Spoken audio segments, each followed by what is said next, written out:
Bonjour à tous, je suis Mélanie Silla, aromathérapeute holistique et aujourd'hui j'aimerais vous parler un petit peu de cette notion de perte de poids et puis de l'approche holistique de la question du poids. Je suis en train de mettre la toute dernière main au cours sur la gestion du poids avec les huiles essentielles qui va avoir lieu dans quelques heures. Vous pouvez encore nous rejoindre du reste, je mettrai le lien en dessous de cette vidéo. Et puis, je voulais aborder un point que je trouve vraiment important. Vous aurez remarqué que ce cours, je l'ai appelé la gestion du poids avec les huiles essentielles et non pas la perte de poids.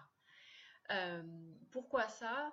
Eh bien, je vous invite à réfléchir à comment vous vous sentez quand vous perdez quelque chose. En général, c'est quelque chose qui n'est pas très agréable. Et ça, c'est une notion qui est vraiment intégrée à notre subconscient. Quand on perd quelque chose, ben, qu'est-ce qu'on a envie de faire naturellement? C'est de le retrouver. Donc, quand on parle, on dit qu'on veut perdre du poids.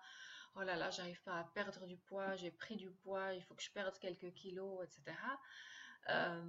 Et ben, ce qui se passe dans notre subconscient, c'est que le corps, il se dit, oh là là, elle a perdu quelque chose, il faut qu'on le retrouve.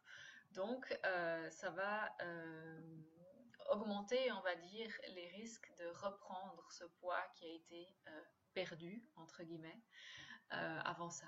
Donc, je vous encourage vraiment à être consciente de ce langage que vous utilisez, la manière dont vous vous parlez aussi à vous-même dans votre tête, et vraiment à recadrer ça, et puis à voir comment vous pouvez voir ça autrement.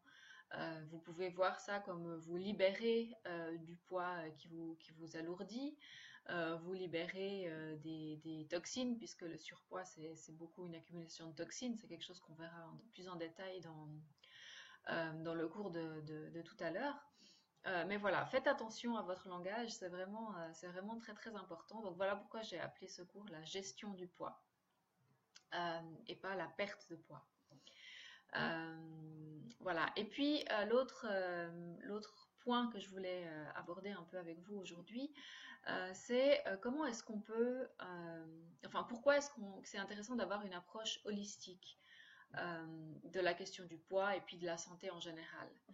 Euh, Quand on regarde la question du poids, eh ben, on a plusieurs dimensions qui entrent en jeu. On a la dimension physiologique, qu'on soit en sous-poids ou en surpoids, euh, c'est une marque de toxicité du corps.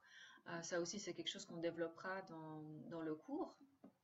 Et puis, ça peut être aussi une question d'assimilation, donc aller voir au niveau de la flore intestinale, il y a une question de métabolisme, le fonctionnement du système digestif, etc. Ça, c'est la dimension physiologique. Donc c'est une dimension qui est importante, mais c'est pas la seule. Il y a aussi toute la dimension